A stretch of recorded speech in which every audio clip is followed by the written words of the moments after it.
Okay, what's up, guys? Today I wanted to talk a little bit about Ikigai. Okay, I had to write this down to remember how to pronounce it.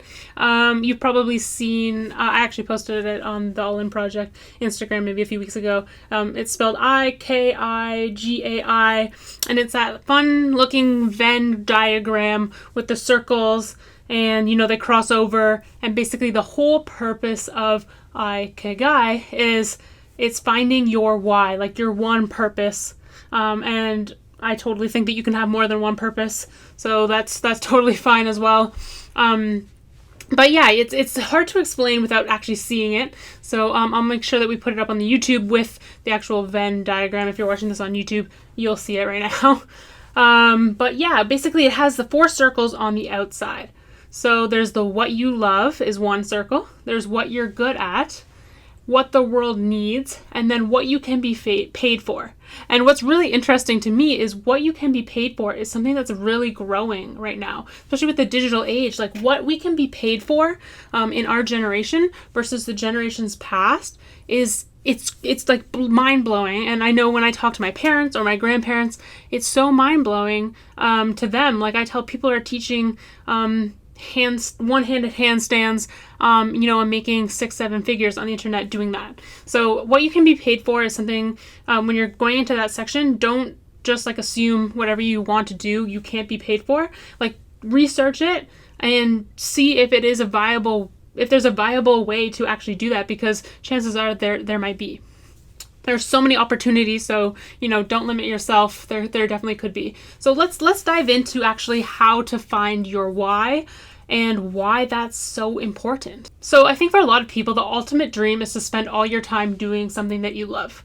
And that's a lot of what the All In Project is about in general. Like I know I've kind of prioritize that in my life. I remember I was like 12 years old. I was at my cottage, and my brother and I were discussing who was going to be more rich when we grew up. I don't know why this was like some weird. I think growing up in an entrepreneurship, a family of entrepreneurship, it was something that just came up in conversation.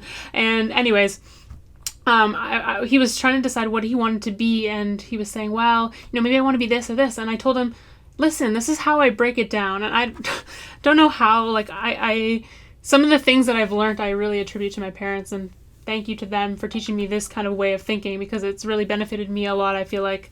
And it's just, I was like, break down what you want your lifestyle to be like. Like, where do you want to live? What do you want to do? How do you want to spend your time?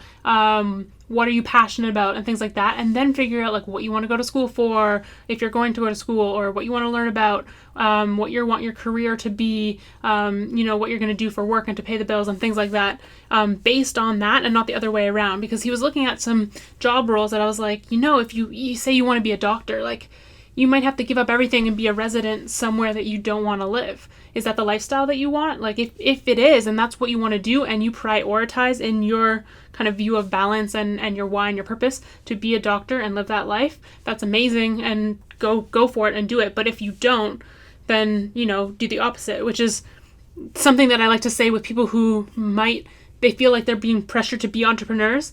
And I truly believe that entrepreneurship is not for everybody. You have to be really self-aware and know what you truly want to do and what you want your lifestyle to look like, because it's no easy walk in the park, and it's very stressful at times.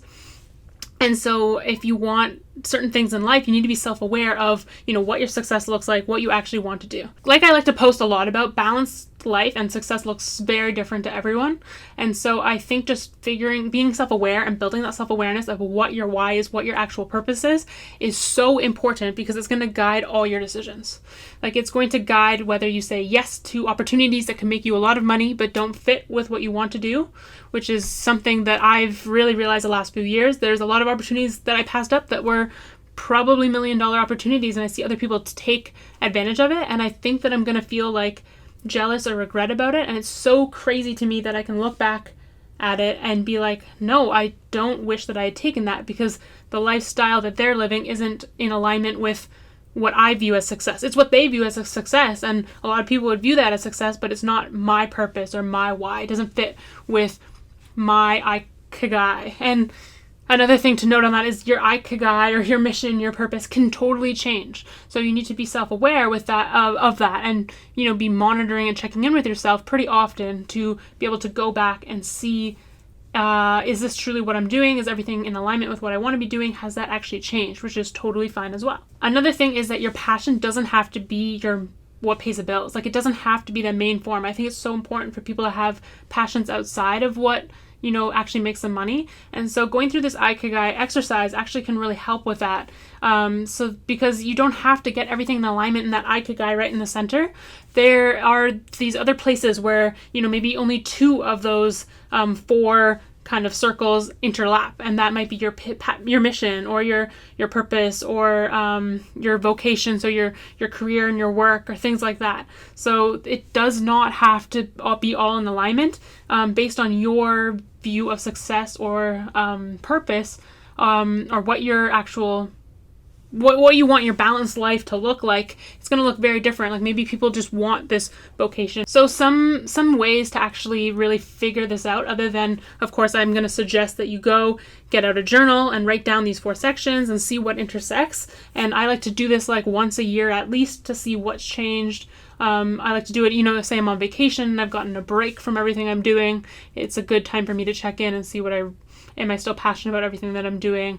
What aligns? Where can I make some shifts? Some of the tips that I have is to just build self-awareness and follow your passions, and notice what lights you up and what makes you feel passionate. And again, your passions don't have to pay the bills, but it's important to know what you like and dislike when you're trying to find what your mission and your purpose in life is. Another thing, spend time writing things down and reflecting. This is so important. Otherwise, you get really caught up in just doing things. We're so go, and you get caught up working and doing this, and I'm making good money, my business is going, and then a year later you're like, I built this whole thing that's sucking up all my time, and it's not what I want to do. You don't want to end up in that position, so it's important to check in with yourself pretty regularly to make sure that you're still building something and building your future life that you want to actually live in.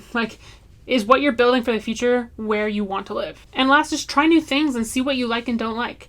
Don't be afraid to try new things, start over. I love hearing stories of people who later in life start over, find a new career, or, just develop a new passion for something. That's so amazing. I think that the purpose in life is not to ever stop growing, to keep growing, never hit that point where this is the good old days and now we're going downhill, or, I peaked at, 20 or whatever. I don't think that we should ever think that way. I think we should just continue growing, and we change interests, we change our views on success, and we just keep, striving to become our best selves throughout. So really trying new things, not being scared to be a beginner, and just noticing what you like and don't like, and following those things is super key. So again, coming back to self-awareness, it's really the key when it comes to finding your why. Ikigai is a great exercise, and I love the diagram that it shows. And basically the thing that you're going to do is write down what you love, what you're good at, what the world needs, and what you could be paid for, and try to see where those things intersect so you can get some ideas of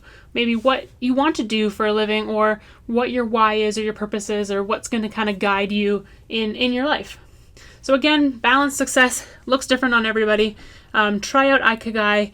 If you're not watching this on YouTube and you're listening to this on the All In Project Podcast 1, thank you so much for listening and watching. And 2, send me a DM on Instagram at Natalie Allport or at the All In Project. I'll respond on either, and I will send you the diagram if you haven't already seen it.